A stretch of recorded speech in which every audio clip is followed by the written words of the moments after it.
Programang ito ay rated SPG.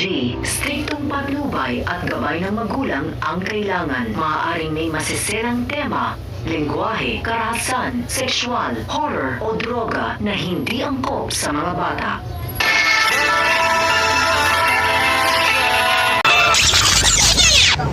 Ang mga dapat nating abangan sa FPG's Batang Quiapo. Tuluyan na ngang nanlumo si Tanggol matapos siyang malaman na tuluyan ang isinuko ni Mokang ang kanyang sandata kay Ramon. Kaya naman dito, labis-labis din ang hingi ng tawad ni Mokang kay Tanggol.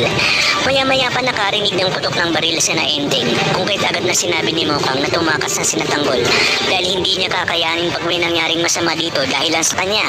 At dito nga nagsimula na ang habulan. Tinanong ni Enteng si Tanggol kung anong gagawin. Kung kaya't sinabi ni Tanggol na hindi niya nahahayaang maghirap sila at makulong. Kaya naman sinabi ni Enteng na tumakas na umano si Tanggol dahil sila ang bahalang iligaw ang mga parak. Makakarinig naman ang sunod-sunod na putok ng baril sina Mokang at Aling Nita. Kung kaya't sinabi ni Mokang na kailangan niya puntahan si Tanggol. At sa hindi inaasahan ay makukorner si Tanggol ng mga baguhang pulis ni Agustos. Kung kaya't mabibitawan nito ang kanyang baril.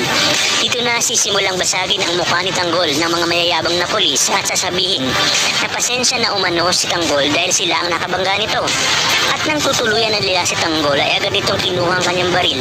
Kung kaya't naunahan niya ang mga ito.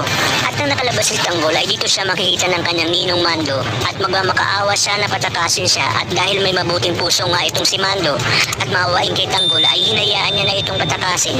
Ngunit nakita naman ito ng demonyong si Rigor kung kaya't hindi niya ito tinantan ng tama ng bala sa kabila ng sabi ni Tanggol na hindi umano siya lalaban. Na siya nga ring dahilan kung kaya't bumulag dahil Tanggol at tumilapon ang napakaraming pera na kanyang dala. Sa pagdating ni Mokang ay galit na galit siyang itatanong kung bakit ginawa ni Rigor yun at sarili niyang anak umano ay kaya niyang patayin.